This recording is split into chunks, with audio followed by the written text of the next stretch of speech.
Pelé está muito doente. E eu não quero fazer um vídeo a respeito dele como se fosse um obituário. Eu quero falar do Pelé vivo. E é isso que você vai ter nesse vídeo.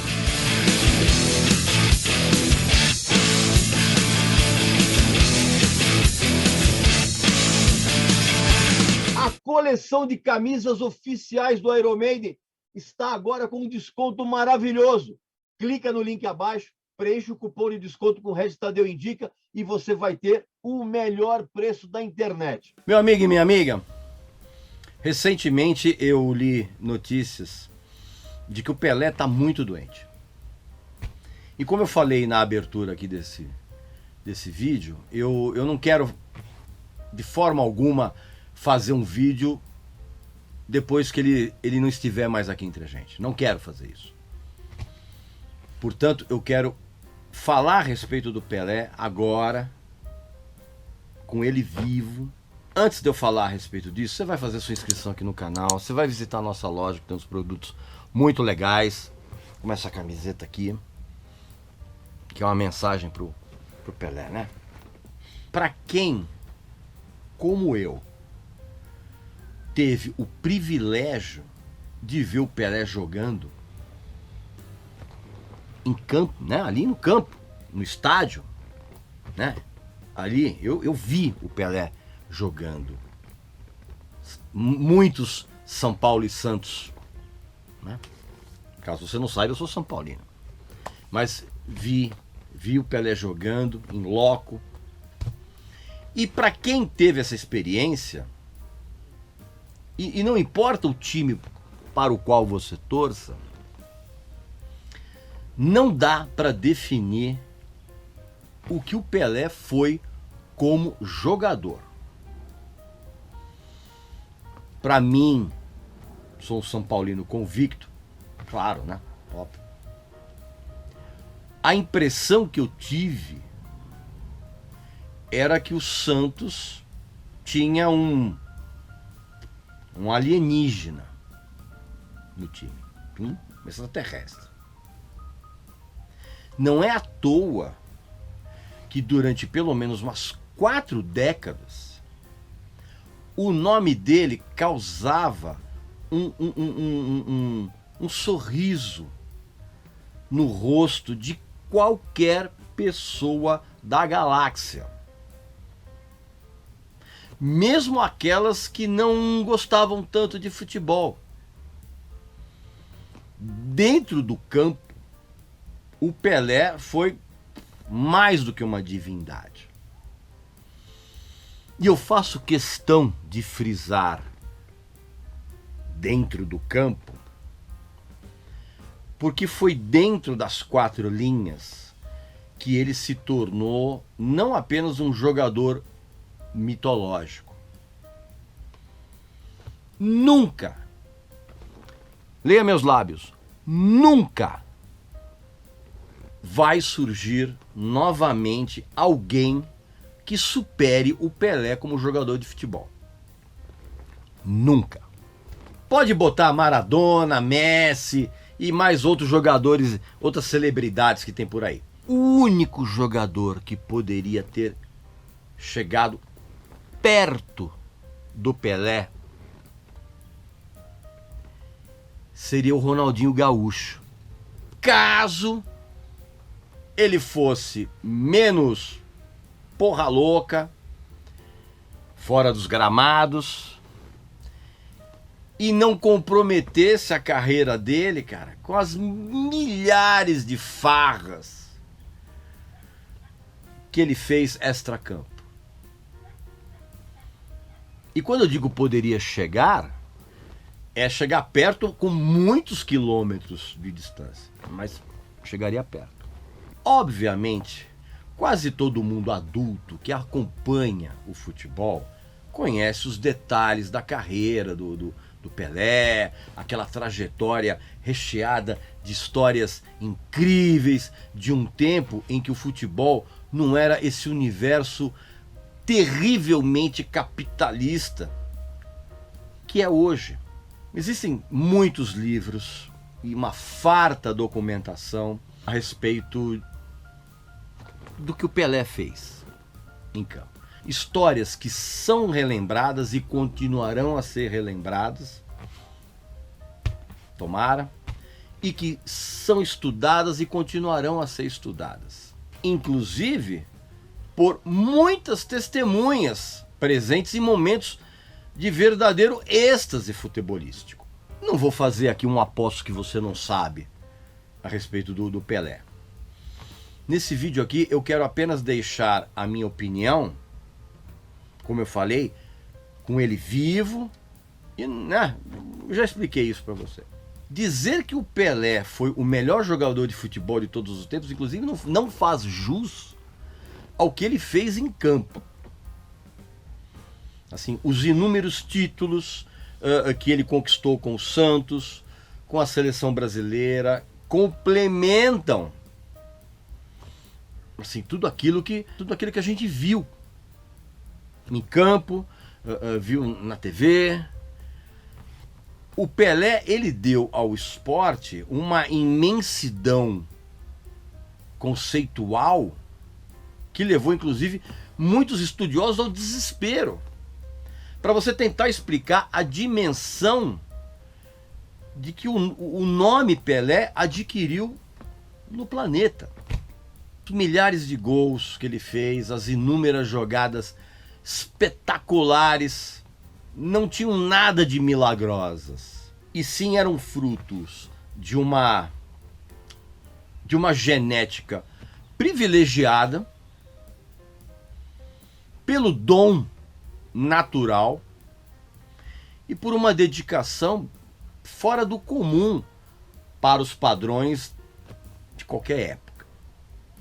Você tem uma ideia, aos 15 anos, o Pelé ele já demonstrava um porte físico que era muito acima da média, e a habilidade do controle da bola, que era um negócio que já era um negócio, o pessoal já ficava de queixo caído. Além de ele ter um raciocínio dentro do campo, que era um negócio que tinha uma rapidez tão absurda, que os adversários eles ficavam atônitos, totalmente perdidos. Não foi à toa, inclusive, que o Pelé estreou no time profissional do Santos exatamente com 15 anos de idade. E 3 anos depois, cara, ele estava na seleção brasileira na Copa da Suécia, sendo campeão do mundo.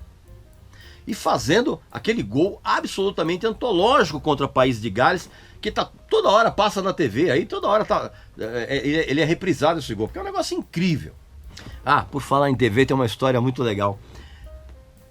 Havia um narrador no passado, na TV Tupi, muito famoso, chamado Walter Abraão. E toda vez que ele narrava um jogo do Santos, ele falava o nome de todos os jogadores em campo, menos o do Pelé. Porque na hora que o Pelé pegava na bola, ele só falava ele. Ah, a bola vai para não sei o que. Ele. Ele só falava isso. Incrível. É uma recordação da minha infância. Incrível isso. Bom, enfim. Além de tudo isso que eu falei a respeito do Pelé, ninguém conseguiu capitalizar a analogia que a gente pode fazer entre o futebol e a religião como o Pelé. Tentar entender a profundidade da persona é algo que ainda está além da compreensão. Desde moleque, a sua simples existência como jogador sempre deixou a minha cabeça com uma questão que fritava os meus neurônios. Como era, não o Pelé, mas o cidadão Edson Arantes do Nascimento.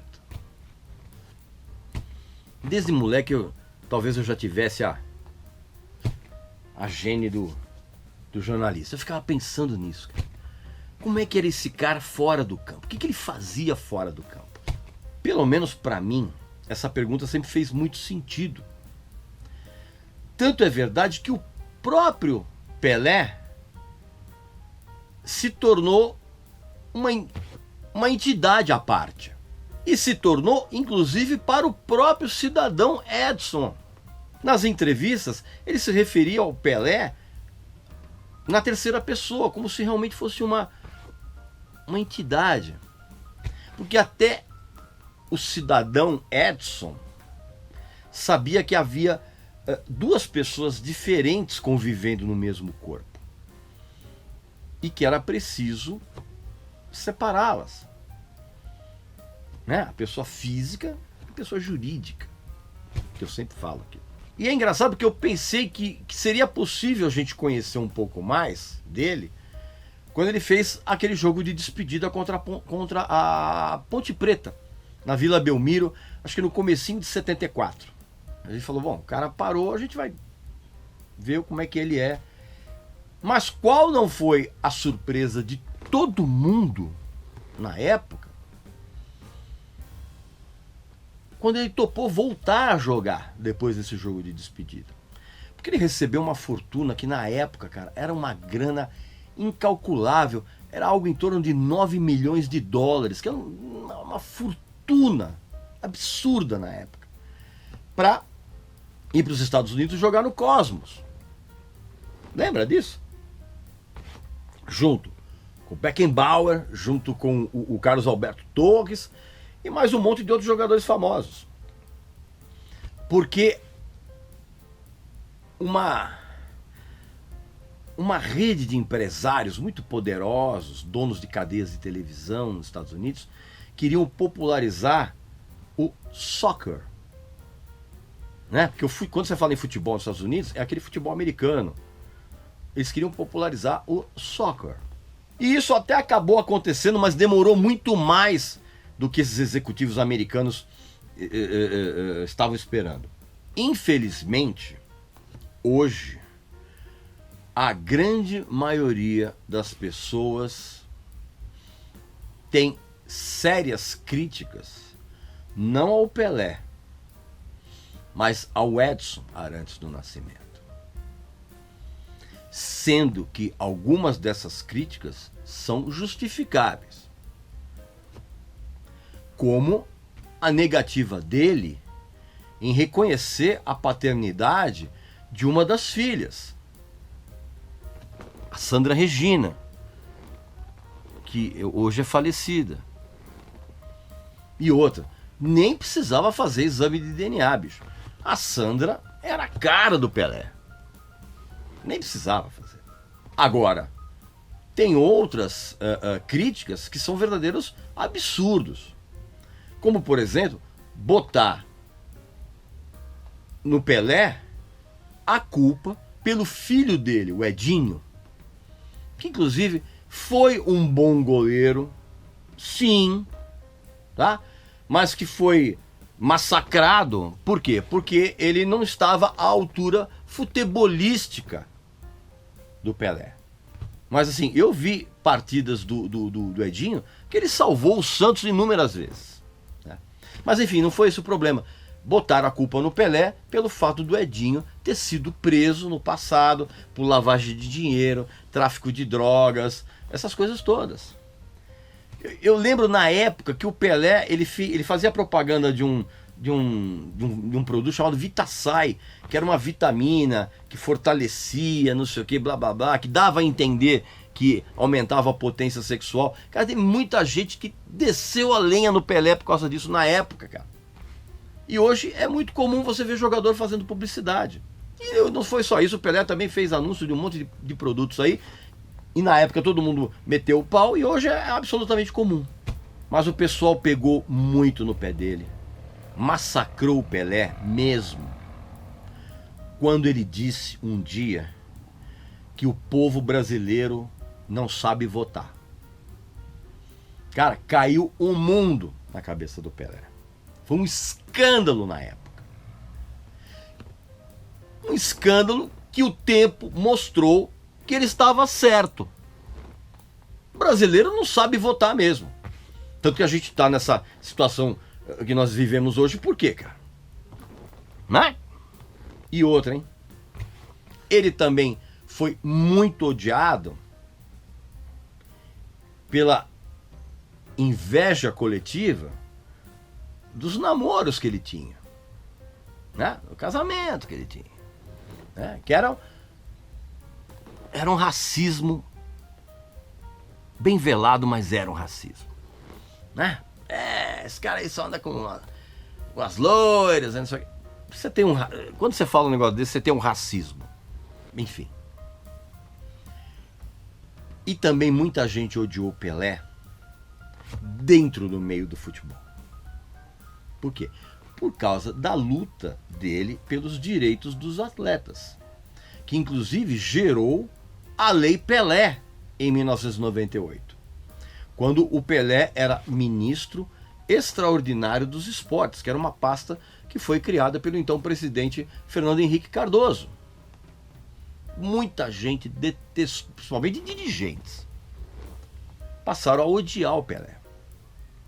Isso sem falar nas críticas contundentes a ele em relação ao silêncio que ele sempre teve em relação ao racismo. Eu nem vou citar as tentativas canhestras que o Pelé fez para tentar ser cantor e ator. Não vou nem falar nisso, porque ele foi exatamente o oposto do que ele foi como jogador de futebol. Pelé, como cantor, era péssimo. Como ator, pior ainda. Agora, sabe o que é triste? Triste é você saber que a molecada, nos dias de hoje, não sabe quem foi o Pelé em campo. Porque os seus gols incríveis, as suas jogadas absolutamente mágicas, não são mais reprisadas. A molecada não vê isso. A molecada só vê Messi, Cristiano Ronaldo e jogador mimado. Então, tudo que se refere à história do Pelé, a genialidade dele em campo, está guardada em arquivos empoeirados, sabe? Nas TVs, ou está guardado na memória de quem presenciou o talento do Pelé em campo. Como o tio aqui. De uma certa forma, é o que acontece, por exemplo, quem viu o Leônidas da Silva jogar. Todo mundo, meu avô dizia que era um monstro de jogador, né? E tantos outros jogadores incríveis do passado. Infelizmente, o que o Pelé fez em campo, no futuro, bem próximo, para essa molecada, para a juventude, vai ser meio como aquela frase que o personagem replicante do Rutger Hauer, ele diz na última cena dele no filme Blade Runner. Ele fala que todos esses momentos que ele viu no passado vão ficar perdidos no tempo, como lágrimas na chuva. E é meio isso, infelizmente, que vai acontecer com o que o Pelé fez em campo. No futuro, tudo vai ficar perdido como lágrimas na chuva. Pois bem, meu amigo e minha amiga, essa é a minha opinião a respeito do Pelé. E eu faço questão de fazer esse vídeo enquanto ele está vivo, tá? Não vou fazer vídeo de obituário para ele. Escreva aqui nos comentários a sua opinião a respeito do Pelé. Se você viu o Pelé jogar em campo, não pela TV, em campo, tá? Me dá a sua opinião a respeito disso. Não esquece também de visitar a nossa loja, que tem uns produtos muito legais. Não esquece de falar, né? Como essa aqui, ó. Mensagem aqui pro Pelé. Não esqueça também de fazer a sua inscrição aqui no canal. Você sabe como faz já, tá bom? E a gente volta a se ver em breve aqui, tá bom? Um abraço, saúde para você, para sua família e para seus amigos. Até a próxima.